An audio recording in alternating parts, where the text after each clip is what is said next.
Muy buenos días y bienvenidos a este canal. Mi nombre es Encarnación Troyano y en este vídeo vamos a estudiar los principios y las reglas de programación y de gestión presupuestaria. Estos principios y estas reglas se regulan en la Ley General Presupuestaria en sus artículos 26 y 27. Vamos a comenzar con el artículo 26, su punto primero, que explica cómo se debe planificar el gasto público antes de elaborar los presupuestos generales del Estado. La idea fundamental es que el Estado no puede decidir cuánto y en qué gastar de forma improvisada. La programación presupuestaria debe respetar una serie de principios que buscan que las cuentas públicas sean sostenibles, transparentes y eficientes. Esos principios son los siguientes. El primero es el principio de estabilidad presupuestaria, que significa que las administraciones públicas deben mantener una situación de equilibrio o superávit presupuestario dentro de los límites establecidos por la normativa. Por ejemplo, si el Estado prevé ingresar 100.000 millones de euros, no debería programar gastos de 150.000 millones de euros de manera permanente y sin tener en cuenta las reglas fiscales aplicables. El segundo principio es el principio de sostenibilidad financiera. Este principio significa que las administraciones deben poder hacer frente a sus obligaciones financieras sin poner en peligro su capacidad futura de pagar sus deudas y de prestar servicios públicos. Por ejemplo, el Estado podría pedir dinero prestado para financiar determinadas actuaciones, pero no puede aumentar indefinidamente la deuda hasta llegar a una situación en la que no pueda hacer frente a los intereses y vencimientos. El siguiente principio sería el principio de plurianualidad. Este principio se refiere a que los presupuestos se aprueban para un año, pero la programación presupuestaria debe tener una perspectiva de varios años. Por ejemplo, el Estado decide construir una infraestructura que cuesta 500 millones de euros y que se ejecutará durante 4 años.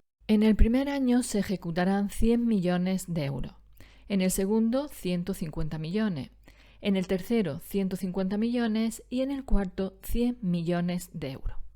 Aunque cada presupuesto sea anual, se tiene en cuenta el coste total de la actuación. El siguiente principio es el principio de transparencia, que significa que la información económica y presupuestaria debe ser clara, accesible y comprensible, permitiendo conocer cómo se obtiene y cómo se utilizan los recursos públicos. Por ejemplo, los ciudadanos deben poder conocer cuánto dinero se destina a educación, a sanidad, a infraestructura o, por ejemplo, a pensiones. El quinto principio se refiere al principio de eficiencia en la asignación y utilización de los recursos públicos. Aquí tenemos que distinguir entre dos conceptos diferentes. Por un lado tenemos la asignación eficiente, que se refiere a que se destina el dinero a las necesidades y objetivos prioritarios. Y el concepto de utilización eficiente, que se refiere a conseguir los mejores resultados posibles utilizando adecuadamente los recursos. Por ejemplo, dos proyectos permiten conseguir el mismo resultado. Uno cuesta 10 millones de euros y otro 7 millones. Si ofrecen prestaciones equivalentes, debería estudiarse la opción que utilice mejor los recursos públicos. El siguiente principio es el principio de responsabilidad, que significa que quienes toman decisiones presupuestarias deben asumir la responsabilidad por las consecuencias de esas decisiones. Por ejemplo, si se comprometen gastos públicos, debe haberse tenido en cuenta los recursos disponibles y las obligaciones que generarán en el futuro. El siguiente principio es el principio de lealtad institucional, que significa que las distintas administraciones públicas deben actuar respetando sus respectivas competencias y cooperando entre ellas, teniendo en cuenta los intereses generales y las obligaciones de las demás administraciones. Por ejemplo, si el Estado establece una medida que afecte económicamente a las comunidades autónomas o a las entidades locales, debe tener en cuenta las consecuencias que esa decisión puede producir sobre ellas.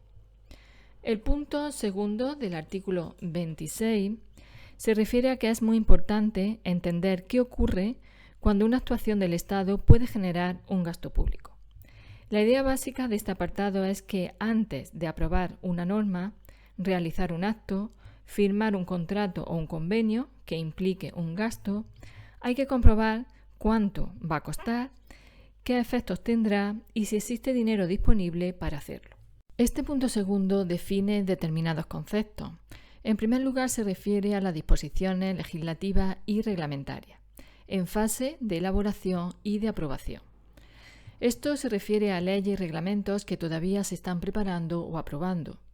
Si una nueva ley va a generar un gasto para el Estado, hay que estudiar previamente ese impacto económico. Por ejemplo, se prepara una ley que establece una nueva ayuda económica de 500 euros para determinados ciudadanos. Antes de aprobarla, habrá que calcular cuántas personas podrían recibirla, cuánto costaría al año y cuánto costaría en los años siguientes. Y además, si existe crédito presupuestario suficiente. Por lo tanto, no se puede aprobar una medida que genere un gasto sin conocer antes sus consecuencias económicas. También afecta a las decisiones concretas de la Administración que puedan generar un gasto. Con esto nos estamos refiriendo a los actos administrativos. Por ejemplo, un órgano de la Administración decide conceder una subvención de 100.000 euros. Antes de concederla, debe comprobar que existe crédito presupuestario adecuado y suficiente para hacer frente a ese gasto. También hace referencia a los contratos. En este caso se refiere a los contratos que celebre el sector público. Por ejemplo, un ministerio quiere contratar la construcción de un edificio público por 5 millones de euros. Antes de contratar, se debe comprobar cuánto va a costar, cuándo se va a pagar, qué repercusiones tendrá en ejercicios futuros. Debe comprobarse que existe crédito presupuestario y que el gasto es compatible con los límites de la planificación presupuestaria plurianual. También se incluye en este apartado los convenios que puedan generar obligaciones económicas para el Estado. Por ejemplo, el Estado firma un convenio con una comunidad autónoma mediante el cual se compromete a aportar 20 millones de euros durante 4 años. No basta con decidir que se quiere firmar el convenio. Hay que valorar sobre esos 20 millones qué coste va a tener, cuándo se va a pagar, qué presupuesto lo financia y qué efectos tendrá en los próximos años. Este apartado segundo también incluye cualquier otra actuación de los sujetos que componen el sector público estatal que afecte a los gastos públicos. Este punto amplía todavía más el ámbito, ya que no solamente se controlan leyes, reglamentos, actos administrativos, contratos y convenios, también cualquier otra actuación del sector público estatal que pueda afectar a los gastos públicos. Es una especie de cláusula general. La norma dice que todas estas actuaciones que hemos visto deben, por un lado, valorar sus repercusiones y efectos, lo que significa que hay que calcular qué consecuencia económica va a producir la decisión. Por ejemplo, se crea una nueva prestación que cuesta 50 millones de euros al año. No solo basta con tener en cuenta el año actual, hay que analizar también qué ocurrirá en los siguientes ejercicios. Por otro lado, estas actuaciones deben supeditarse de forma estricta a las disponibilidades presupuestarias. Por tanto, el gasto debe ajustarse al dinero que realmente está disponible en el presupuesto. Por ejemplo, un ministerio tiene disponible un crédito de 1 millón de euros para determinada finalidad. No puede comprometer 1,5 millones de euros porque quiera realizar una actuación más grande. Tiene que respetar las disponibilidades presupuestarias. Y por último, las actuaciones deben tener en cuenta los límites de los escenarios presupuestarios plurianuales. No basta con mirar el presupuesto del año actual. Hay que tener en cuenta la planificación de los años siguientes. Por ejemplo, el Estado quiere contratar un servicio que cuesta en el año 2026 2 millones de euros, en el año 2027 3 millones de euros y en el año 2028 también 3 millones de euros. Aunque en el año 2026 haya dinero suficiente para pagar los 2 millones iniciales, hay que comprobar también que el gasto de los años siguientes sea compatible con los límites de los escenarios presupuestarios plurianuales. Por ejemplo, imagina que un ministerio quiere firmar un contrato para construir una infraestructura por 100 millones de euros distribuidos en 4 años. El artículo 26 obliga a valorar las repercusiones y efectos, es decir, a calcular el coste total y sus consecuencias. Obliga también a comprobar las disponibilidades presupuestarias, es decir, a verificar que existe financiación y crédito para atender el gasto conforme corresponda. Y obliga a respetar los escenarios plurianuales, es decir, a comprobar que los compromisos de los años siguientes encajan en los límites previstos. Por tanto, no se puede decidir primero gastar y buscar después cómo financiarlo. La diferencia de este apartado segundo del artículo 26 de esta Ley General Presupuestaria con el apartado primero que hemos visto anteriormente de este artículo también 26 es la siguiente. El primer apartado del artículo 26 explica cuáles son los principios que deben regir la programación presupuestaria. Sin embargo, el segundo apartado dice cómo deberá actuar los sujetos del sector público cuando una decisión pueda afectar al gasto. Vamos con el artículo 27, su punto primero, que establece que el sector público estatal funciona con un presupuesto que se aprueba cada año, pero ese presupuesto debe estar integrado dentro de una planificación económica que abarca varios años. Por ejemplo, imaginaros que para el año 2027 se aprueban los presupuestos generales del Estado de ese año. En ellos se establece, entre otras cosas, los créditos destinados a pensiones, educación, justicia, defensa, etc. Por tanto, la autorización presupuestaria se organiza por ejercicios anuales. El presupuesto anual del Estado no lo aprueba directamente el Gobierno, sino que es aprobado mediante la correspondiente Ley de Presupuestos Generales del Estado que emana de las Cortes Generales. El Gobierno elabora y presenta el proyecto, pero corresponde a las Cortes Generales su aprobación. Pero hay que saber que aunque el presupuesto sea anual, no se planifica mirando únicamente un año. Está dentro de un escenario plurianual, es decir, una planificación que contempla varios ejercicios. Por ejemplo, el Estado quiere construir una línea ferroviaria que costará 100 millones de euros. Puede distribuirse de la siguiente forma. En el año 2027 hay un gasto de 100 millones de euros. En el 2028 de 200 millones de euros. En el año 2029 de otros 200 millones de euros. Y en el año 2030 de 100 millones de euros. En total son 600 millones de euros. Cada año tendrá su correspondiente presupuesto anual, pero la actuación completa se ha planificado teniendo en cuenta varios años. Por eso se habla de presupuesto anual más escenario plurianual. Este punto segundo del artículo 27 introduce dos ideas fundamentales de la Ley General Presupuestaria: el principio de especialidad de los créditos y el carácter limitativo y vinculante del crédito. Cuando este apartado establece que los créditos presupuestarios se destinarán exclusivamente a la finalidad específica para la que hayan sido autorizados, la palabra clave es exclusivamente. Un crédito presupuestario es, simplificando, la cantidad de dinero que el presupuesto autoriza a gastar para una determinada finalidad.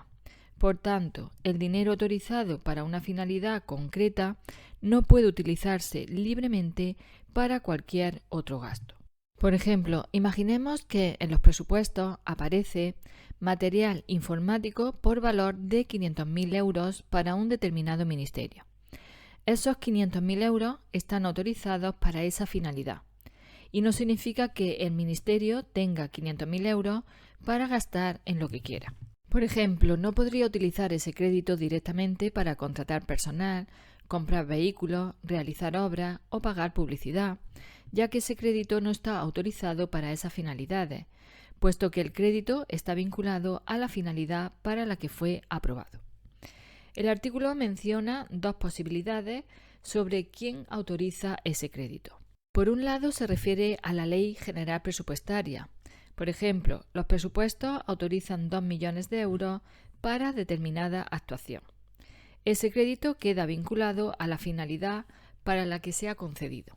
Y por otro lado se refiere a las modificaciones presupuestarias. También puede modificarse el presupuesto siguiendo los procedimientos previstos en la propia Ley General Presupuestaria. Por ejemplo, se habían autorizado 2 millones de euros para una determinada finalidad, pero posteriormente se realiza una modificación presupuestaria que autoriza 500.000 euros adicionales para otra finalidad concreta. La utilización de esos créditos tienen que respetar igualmente la autorización correspondiente.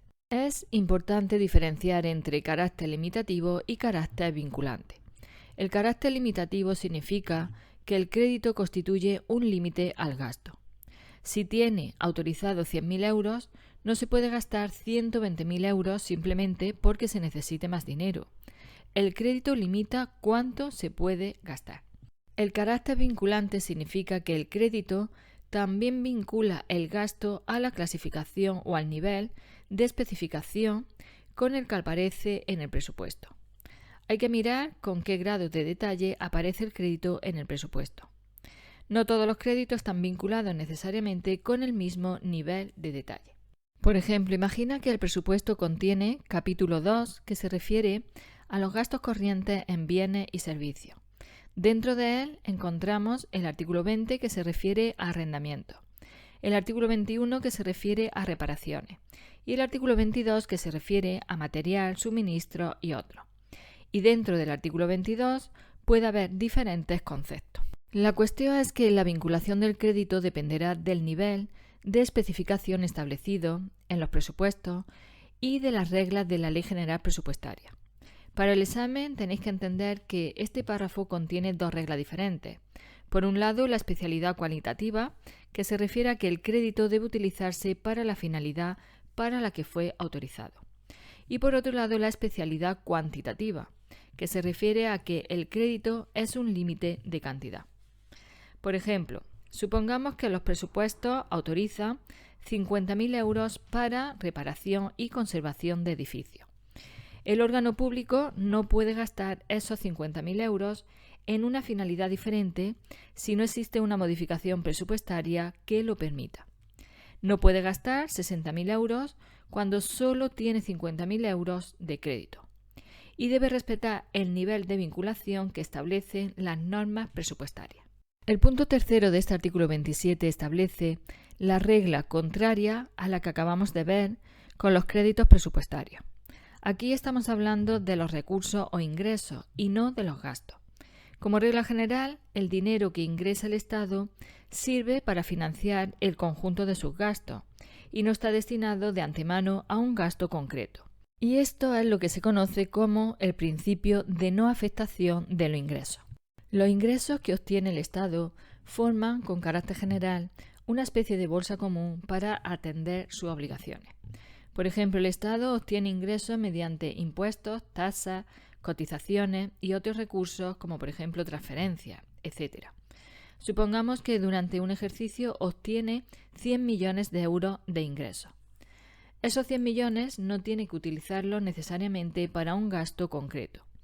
Pueden servir de acuerdo con el presupuesto y las reglas aplicables para financiar diferentes obligaciones públicas. Por ejemplo, 30 millones para educación, 20 millones para infraestructura, 25 millones para justicia, 15 millones para funcionamiento de servicios públicos y 10 millones para otras obligaciones. El dinero no está vinculado a la procedencia concreta del ingreso. Aunque la regla general es que los ingresos financien el conjunto de las obligaciones, una ley puede establecer que determinado ingreso se destine a una finalidad concreta. Esto se llama afectación de los recursos. Por ejemplo, imagina que una ley establece que determinado ingreso obtenido por el Estado debe destinarse específicamente a financiar una determinada actuación. El ingreso se destinaría a una finalidad determinada y no podría utilizarse libremente para cualquier otro gasto. Vamos a poner un ejemplo un poquito más casero para que lo entendáis mejor. Imagina que tienes una cuenta con 1.000 euros. Como regla general, el dinero de la cuenta sirve para pagar todas tus obligaciones. Por ejemplo, 300 euros de alquiler, 200 euros para comida, 100 euros para electricidad y 400 euros para otros gastos. No importa de dónde proceda cada euro. Alguien después te da 200 euros específicamente para pagar una reparación de 200 euros. Ese dinero está afectado a una finalidad concreta. No puedes decidir utilizarlo para otra cosa. El punto 4 del artículo 27 recoge el principio de presupuesto bruto o principio de integridad presupuestaria. La idea fundamental es que los ingresos y los gastos deben contabilizarse por separado y por su importe íntegro. No se pueden compensar unos con otros, salvo en los casos que la ley permite expresamente y que vamos a ver a continuación. El artículo establece que los derechos liquidados y las obligaciones reconocidas se aplicarán a los presupuestos por su importe íntegro. Un derecho liquidado es la cantidad que la Administración tiene derecho a cobrar y una obligación reconocida es la cantidad que la Administración tiene que pagar. Cada uno debe reflejarse por separado y por su importe íntegro. Por ejemplo, un ayuntamiento tiene derecho a cobrar 10.000 euros de un impuesto y al mismo tiempo tiene que pagar 3.000 euros a una empresa. No puede hacer lo siguiente, ingresos de 10.000 euros menos 3.000 euros, que sería igual a 7.000 euros, sino que debe contabilizar por un lado los ingresos, que serían 10.000 euros, y por otro lado los gastos, que serían de 3.000 euros. Aunque el resultado económico sea que entra 10.000 euros y que salen 3.000, presupuestariamente son dos operaciones distintas. Además, este apartado 4 establece que no pueden atenderse obligaciones mediante minoración de los derechos. Esto significa que no pueden utilizar un ingreso para reducir directamente un gasto, salvo que una ley lo permita. Por ejemplo, la Administración debe pagar a una empresa 5.000 euros, pero esa misma empresa debe a la Administración 2.000 euros. No sería correcto, en principio, contabilizar simplemente gastos menos ingresos, es decir, 5.000 menos 2.000 euros igual a 3.000 euros. Se deben contabilizar las cantidades por separado, salvo que exista una norma que permita expresamente la compensación. La ley establece una excepción y es la devolución de ingresos indebidos, que establece que si una persona ha pagado a la Administración algo que no debía pagar, la Administración puede devolver ese dinero. Por ejemplo, María paga por error 800 euros de un impuesto. Posteriormente se determina que realmente solo debía pagar 500 euros. La Administración debe devolverle 300 euros. Es una devolución de ingresos indebidos. Por eso, la ley permite que este tipo de devolución sea una excepción al principio general. Otra excepción es el reembolso del coste de la garantía. Imagina que una persona tiene que pagar 10.000 euros a la Administración, pero considera que esa deuda no es correcta y recurre. Para conseguir que se suspenda el pago mientras se resuelve el recurso, puede tener que presentar una garantía, por ejemplo, un aval bancario. Por ejemplo, la deuda es de 10.000 euros. Presenta un aval para suspender el pago. El coste del aval es de 400 euros. Finalmente, se determina que la deuda no era procedente.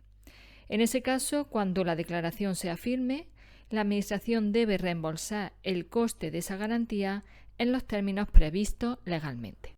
Otra excepción se produce cuando una Administración tiene legalmente que entregar a otra Administración una parte de lo recaudado. El tercer párrafo de este apartado 4 regula una situación específica de la Seguridad Social. Habla de impagados, retrocesiones, reintegro de pago indebido, de prestaciones y reintegro de transferencias entre entidades del sistema de la Seguridad Social. La regla es que esas cantidades se imputarán al presupuesto de gastos corrientes del ejercicio en que se produce el reintegro, como una minoración de las obligaciones satisfechas. Por ejemplo, la Seguridad Social paga indebidamente a una persona 2.000 euros. Posteriormente, esa persona devuelve los 2.000 euros. Cuando se produce el reintegro, esos 2.000 euros se considera una minoración del gasto que se había realizado. Es decir, el gasto inicialmente satisfecho se reduce por el importe recuperado. El propio artículo aclara que el importe íntegro es el importe después de aplicar las exenciones y bonificaciones que correspondan. Por tanto, íntegro no significa necesariamente el importe inicial antes de aplicar beneficios fiscales. Por ejemplo, un impuesto tiene inicialmente una cuota de 1.000 euros, pero el contribuyente tiene derecho a una bonificación de 200 euros.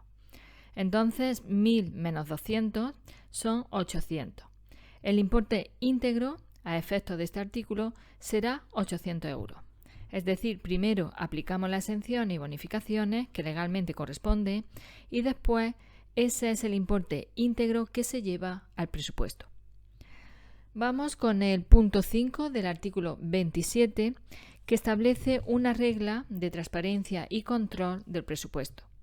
Establece que el presupuesto debe estar elaborado con suficiente información y detalle para que se pueda comprobar si se cumplen las reglas y principios presupuestarios, si el dinero público se está utilizando correctamente y si se están consiguiendo los objetivos que se pretendían alcanzar. Y esto también se aplica a las modificaciones presupuestarias que se hagan posteriormente. Por ejemplo, imagina que un ayuntamiento aprueba un presupuesto. 500.000 euros para mejorar las calles, 200.000 euros para parques y jardines y 100.000 euros para actividades culturales. No basta con poner simplemente gastos del ayuntamiento 800.000 euros. Tiene que existir información suficiente para saber en qué se va a gastar el dinero, cuánto se destina a cada finalidad y qué objetivos se pretenden conseguir. Por ejemplo, se tendría que especificar lo siguiente: 500.000 euros para mejorar las calles, de las cuales 300.000 euros se destina al asfaltado de determinadas vías y 200.000 euros a la reparación de aceras. De esta manera se puede comprobar posteriormente si el dinero se ha utilizado para aquello para lo que estaba previsto. Vamos a poner otro ejemplo, pero en este caso hay modificaciones presupuestarias. Supongamos que un ayuntamiento ha previsto 100.000 euros para actividades culturales, pero durante el año decide aumentar ese crédito hasta 150.000 euros porque necesita realizar más actividades. Se hace una modificación presupuestaria y esa modificación también debe contener información suficiente para poder comprobar por qué se aumenta el crédito, cuánto se aumenta, de dónde procede el dinero, para qué se va a utilizar y si la modificación respeta las normas presupuestarias. Y con esto ponemos punto y final al vídeo de hoy. Si te ha gustado este vídeo, dale al me gusta y así podré continuar subiendo vídeos a este canal. Gracias como siempre por estar ahí al otro lado de la cámara, por acompañarme y os espero en el próximo vídeo.